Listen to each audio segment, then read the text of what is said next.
Biko nna anyị Ikengaezemmiri na Anedo ekenekwere ngụ deje daalụ na ya nwe nkụzi akwala okwu nwere okwu ikwuru ebe mere m ji wee bido aka na igwe okwu ebe a ikwuru okwu ebe anyị na-asị na agbụrụ anyị na ọ bụghị agbụrụ anyị na ọbara anyị. Kedu ibe meziri o ji wee bụrụ agbụrụ ebe ọ wụ na ọbara ha? Maka na onye nwe ọbara mmadụ ọ bụrụgonu ndụ nke gị, so aghọtachala m ebe ahụ ọfụma. Kedu ibe o ji nwụrụ agbụrụ ha wụrụ ọbara ha? Kedu onwere ive onwere otu onwere ụnahụ ọ bụghị agbụrụ ha ka ibe ya emezi o wee wụrụ agbụrụ ha? Ka ibe ya emezi o wee wụrụ agbụrụ ha? Gịnị mere na ọwụ ha agbụrụ ha? Nwanne m nwaanyị Adaeze Ikenga, ama m na ya agbagwoju gị anya, ọ dọrọ izi nghọta. M nwe na onwe m n'ike mmụọ ka m ji ghọta ka m kọwara gị ọfụma. Ọ bụrụ na m nwa dị ife a na fọgụ nwa nwata nwa ada Adaeze Ikenga wee like ya mụ na gị wee mewe ọyị, anyị wee ha abụọ sexual intercourse, wee ntụba gị ime. Ife kpụrụ nwa ahụ ụzọ ife na-abụ my white blood cell na your own white blood cell formụrụ teamụrụ up wee form blood through egg ị na-eriri izi asị nwaanyị o wee bụrụ mmadụ. Ife formụrụ ya o white blood cell mụ wa ọbara m a na-akpọ ya ọbara ka ọ because ọbara ka ọ mana ọbara white do special na arụ mmadụ ndị oyibo kpara sperm. Na white blood cell nke gị wụkwa sperm nke gị bịara together misie o wee wụrụ a contact of a chemical reaction n'ime gị. O wee wụrụ a chemical reaction dị naturally created ya wee metụ ovulation ahụ akwa Chineke tiri gị nwaanyị n'ime ọfọm ọwụrụ nwa. Now ifuge na ọ bụrụ sọsọ ọbara gị maka na akwa ahụ na ọ na-ahụ 200 years ọ bụ na nwoke meet ho drop all his own blood cell nke na ọya fọm nwa. Ifugo na ife kpụrụ nwa ahụ n'ime ụwa ọbara ngụnwa na ọbara mmụnwa. Ọkwa ifuge ọbara ngụnwa na ọbara mmụnwa ife kpụrụ nwa ahụ. That is a physical explanation of physical mystery of rebirth. Now the spiritual mystery of birth ya hụ na ọ bụrụ na ọbara mụ na ọ na-aba ahụ hit together wee kpụọ nwa wee fọmụọ nwa afọmụwa. E nwere ife a na-akpọ ndụ life onye ụwa. Ịghọtago? Enye ụwa ahụ mpa nke nwaanyị maọbụ ndị ichie nke nwaanyị ya ajụ kelee onye ya eje enye ụwa na nwaanyị adịghị ime. Anyị afụgo ka a na-enwe brink of life. Anyị afụgo ka a na-enwe light na-adọ na bib na the portal of reincarnation adaghị nwaanyị. Kelee onye ya eje asịghị ngwa nna gị jee ifugo na agbụrụ gị ife na return back. Ifugo na agbụrụ ngụnwa ife na return back. Mana ọbara m mana agbụrụ gị ife na return back to life ka a mụọ ya ka ọ pụta ọ bụrụ mmadụ. Ọ bụrụ agbụrụ m nwa agbụrụ gị na-abịa mana ọbara m na na-abụ team up wee create ya human being ahụ mere ka agbụrụ gị wee pụtawa.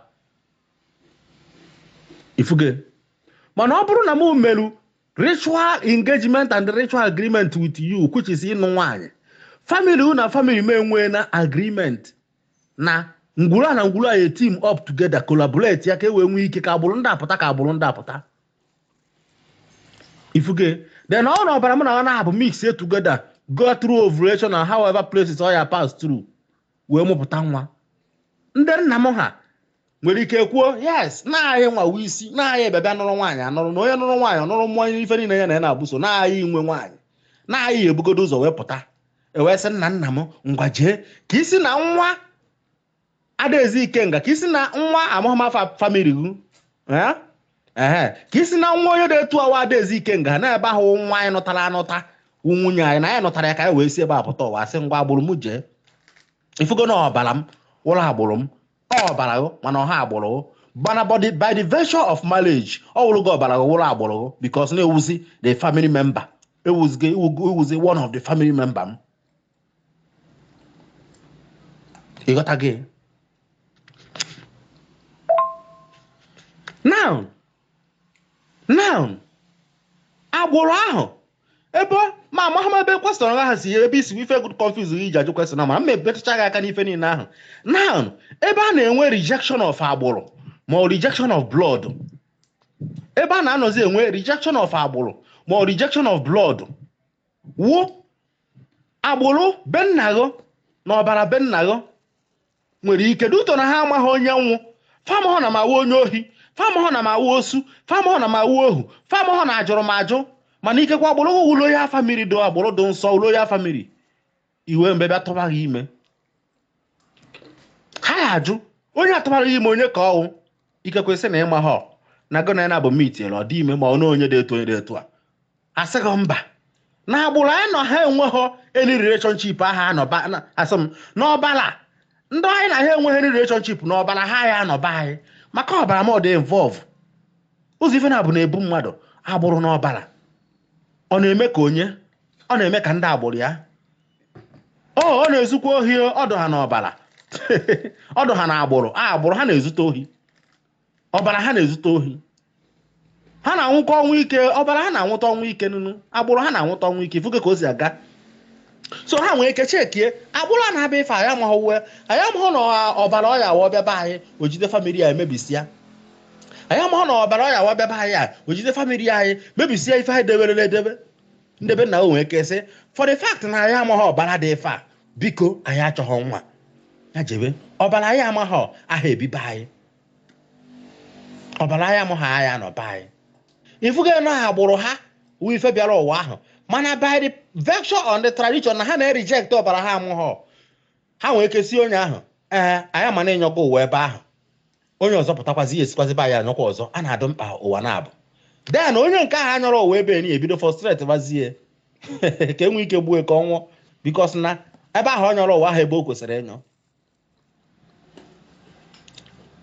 ịghọtago ọ nyọrọ ụwa na the wrong place na ha jụrụ ya ajụ na ha achọghị ịnọ ịghọtago asị ya ngwa ngwa onyọrọ ebere oke anwụzie nwaanyị ọzọ nọ etu o si kwesị ịnụ wee nụ di ma ọ dị ime etu o si kwesị ịdị ime n'ihi esizie na agbụrụ ma ọ nwaanyị nwoke nụrụ nwaanyị ihe anyọta ụwa ebe ahụ mana nke a na ya achọghị na ya amaghị ọbara dị ife a ifugo na ha reject go the blood mana agbụrụ ha ndebe nna m nwere ike sị kere ebe echetawa onye ime onye ka etewara ime nwaanyị ime onye ahụ onye Yoruba agbụrụ ha mba ahụ anyị achọghị ọwụ ha ọbara ndị Yoruba anyị abịaba anyị isi ọbara ndị Yoruba anyị abịaba anyị agbụrụ ndị Yoruba anyị abịaba anyị na agbụrụ ha na-eme nke a agbụrụ ha na-eme nke a na agbụrụ anyị ma anya ma ọ ọbara anyị ma anya na ọnya ka anyị na-accept asị nwa ndebe nna m ya reject nwa ahụ ntọwa nwaanyị ime asị nwata nwaanyị kpọrọ nwa n'ọngụ onwe anyị ya ewo ifuge na ndebe nna m ya reject gị ọbara reject ya agbụrụ ọbara ndebe nna m mean to say mana agbụrụ aha ntọwara ime nwaanyị ahụ ntọwara ime be ha onye agbụrụ ha n'izu n'oji ụlọ agbụrụ ha ahụ na ala Igbo a onye in fact ife ahụ ife ha na-eme onye emeghe ego nwaanyị ahụ enwe nwa so odugo satin na anyị amagodo na ọha nwa anyị so na agbụrụ ife ọna bịara ụwa agbụrụ ahụ ka o si wee bịa because ọ na-emewe na onye tụbara ime onye ọ na-atụgharị ime ahụ enwe nwa n'ala Igbo yọtago so anyị nwere ike sị na ya ekweghị na ọbara awa ọbara anyị mana agbụrụ na-abịa ife aha agbụrụ anyị ya amaghị ndị ọwụ yọtago amaghị na m asara ajụjụ ga mana ọ na m asọghị imekwa m doo m anya o ka m nwee ike tikwuo ya aka ma ọwa ọnụ. Another one to further portray my point, another one kwa ama m nwere idea na nwaanyị na-enwe 70% contribution na the recreation of human being, nwoke na-enwe 30%. Okay ma ọkụ mana ọbara nwaanyị na-adụ na nwa na-adụ 70% because ọ nwaanyị na ha nwaanyị ka a na-akpụ nwa mee ife niile kpụọ anya kpụọ imi kpụọ ntị it just that tiny one nwoke depositiri wifetiri gara ya for that ọkụ mana na-enwe 70% of bloodline na-esi from nwaanyị ọnya ka o ji adọkarị izi ndebe nke nwaanyị accept nwa dara ndebe nke nwoke maka na one agbụrụ ahụ na-abịa ahụ ndebe nke nwaanyị 70% of ọbara eji kpụ nwa ahụ nke ha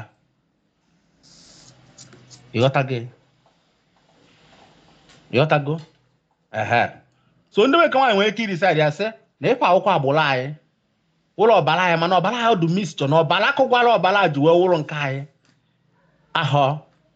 anyị amaghị anụ o nwere ka ọ wụrụ onye ohi o nwere ka ọ wụrụ osu o nwere ka ọ wụrụ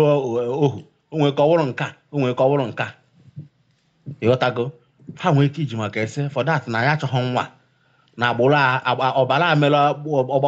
ọbara anụnwa bata aba anyị na ya aghọtaghị ebe o si ịghọtago to even put it more light ọnya ka ọ ya bụ mgbe gboo mmadụ ji ije na nwaanyị jeje gbaa njụ jụọ ajụjụ ka a mara agbụrụ nwata nwaanyị ahụ ejere nụta ha na-ezu ohi ha na-anwụ ọnwụ ike kere ife alụso ha ọbara ha na-anọkwụ ọbara ha na-ejekwa mba nọdonwo ajụgasị ajụjụ dị iche iche ghọtago ọnya ka eji agba njụ mgbe gboo ka e wee mara agbụrụ na-abata be anyị aha agbụrụ ya webata be anyị obutere anyị abụmọnụ aha agbụrụ ya webata be anyị emebisibe ife aha agbụrụ ya webata be anyị ife siwela anyị ike ọnya ka o ji adọ mkpa nwoke gba njụ gbaa afa gbaa njụ wee jee nụọ nwaanyị ghọtago ihe nwadezi Ikenga amaghị na m asaga ajụjụ ga kama mara na agbụrụ na ọbara wụ ọ bụrụ na ntụwa nwaanyị ime mana o nweghị any relationship dị between family nwaanyị ahụ ntụgharị ime na my own family o nwere ọdụ 90% probability na family ahụ ntụwa nwaanyị ahụ ime ya reject ọbara m na ọ bụrụ na ha bụ family ha accept outside blood because one onweghị mutual relationship jikọ mụ na the girl between marriage. Two, ndebe nna m ahụ esi nwe ebe ahụ n'ụwa maka na ya enweghị connection mmadụ ya anọkọta si ebe go onye mahụ oteta ụla jos ịlaghachara ole etu a nnọọ edezika nke nọbe welaghacha ụla iji ịtụtasị ebe onye mahụ obe onye mahụ ka isi teta ụla mba ihe nwere relationship with onye ahụ iji ebe ịlahụ ụla si bee teta mbasị ịlahụ ebe gị si bee teta ghọtago so ntụba nwaanyị ime ọ bala m ka m ji tụba ime ahụ mana because of na enweghị ego mmeri n'isi nwaanyị ahụ agbụrụ ahụ na-abịa ebe ahụ na-abata achọrọ ịmụpụta ya bụ agbụrụ m ọkwa ifu gị so ọ bụrụ na ndị nna m na-reject agbụrụ ha amaghọ ndị nna m ya asị ife ezomenu m ana na nwa ha ya abata be m maka ndị nna m na-reject agbụrụ ha amaghọ ịghọtago then ọ bụrụ na ọmụnwa ka mmadụ tụwara nwa m ime because of na onweghị marriage rituals do between onye ahụ tụwara ime na mụnwa ọbara ahụ bịara be m might not be accepted because one onweghị onye jụrụ ajụjụ ka ha mara ebe etu ndị ahụ si eme onweghị onye jụrụ ajụjụ ka ha mara ha na-egbu mmadụ onweghị jụrụ ajụjụ ka ha mara nwere ife alụdo ebe nwa ha nwaanyị chọrọ ije so for the fact na-emego that mistake of pregnancy wee pụta be nna m nwere ndị be nna ha na-reject ya sị na ya achọghọ nwa ahụ nke nwaanyị ịmụ nwa kpọrọkwa akpọ nwoke ahụ na ya achọghọ ịya akpọ ya eje tụfuo ya etufuo anyị achọghọ ọbara ya amaghị ịbata be anyị o nwere ụfọdụ ndị tradition ha dị etu ahụ mana complete Igbo tradition pịọ Igbo tradition nke ya idi wụ na nwaanyị atụgharị ime wụ ha nwe nwa ahụ olesi na ha na reject ya ọbara ma ọ nọ na ha achọghọ outside blood be ha nwere ike sị na ha achọghọ mana ọ na nwaanyị ndị agha atụgharị ime anwa mepe ọnụ ha kwuo na ha chọrọ ọzọkwa nye onye tụwachara ime ahụ wee mee ego ha wee mara na ime ahụ dụ ha chọghị ịkpọrọ nwa ahụ onweghị ife ihe eme nwe because agbụrụ ndebe nke nwaanyị na ọbara ndebe nke nwaanyị nke ọwụ nke nwoke enweghị any connection with them because na onweghị mutual agreement which is ritual marriage rituals emelu ihe eme ha eji wee nwe relationship ha eji wee nwe agreement between nke nwaanyị na nke nwoke so nke nwoke ahụ claim the pregnancy amaghị na maka oge fa ka esi ghọta na yes ọnya ife dị iche agbụrụ na ọbara agbụrụ ife dị iche agbụrụ na ọbara ka mmekwa gị ọzọ pụọ na ịghọta ife dị iche agbụrụ na ọbara wụ na nke nwaanyị a bụ ezi onye Igbo tradition ndebe nke nwoke ahụ anyanwụ ụwa be nke nwaanyị ha tụwara ime maka na mmadụ ahụ eteta ụlọ ebe ọma ha ndebe ụlọ ahụ eteta mmadụ ahụ esi ebe ọma ha apụta nọkọta nnọọ isi be m pụta mana ịma ha be m ebe aka ha be m nwa mgbe ịbata be m ịghọtago ọnya ife dị iche agbụrụ n'ọbara onweghị onye agbụrụ nke nwoke etinwu na nke nwaanyị ahụ emeghe ege wee pụta maka na ha amaghọ ha onwe no introduction no ritual no connection nothing so 100% ụnọ agbụrụ ndebe nke nwaanyị bụ ife esikwa ebe a pụta maka na nwa ha ka atụbara ime and ọbara nwa ha ife so n'ife kpụrụ nwa ahụ ebe a na ozugbo nwe connection ụnọ ọbara nke nwoke so dị involve wee tụwa nwa ha nwaanyị ime ịghọtago mana virtue of marriage duto na nke nwoke ahụ emeghị ego ọnụghọ nwaanyị ahụ anya acceptụrụ ya nwa maka ọha agbụrụ ya ifuge ọnya ife dị iche agbụrụ na ọbara nke nwoke tụwara ime mana because of tụwara ime na ọbara nke nwoke na ọbara nke nwaanyị isiere ewee dị ime mana because of na enweghị communication and connection between ndebe nke nwoke na ndebe nke nwaanyị amaghị ndebe nke nwoke ndị mmadụ esi ebe ọma ha wee pụta ịghọtago ndebe nke nwaanyị wee bịa ụwa kwuchisi na agbụrụ nke nwaanyị bịara ụwa ahụ ọbara nke ya na nke nwoke ọkwa ifuge mana ọ na nke nwoke emere ego n'isi nwaanyị wee tụọ nwaanyị ahụ ime agbụrụ nke nwoke ahụ dị possible and 100% ịbịa ụwa ma ọ agbụrụ nke nwaanyị dị possible 100% ịbịa ụwa na ọbara ụmụ ha na-abụ depending na etu esi wee jọji dị ikpe na mmụọ ịghọtago aka m kwa nwanne ụnụ nwoke udo Ikengaezemmiri Ikengaezemmiri na Nedo ọkwa nnewi ka m si je nwa ajụjụ chọkwazịrị ịjụ gbakwa m na fon 08068599577 ka emesịanụ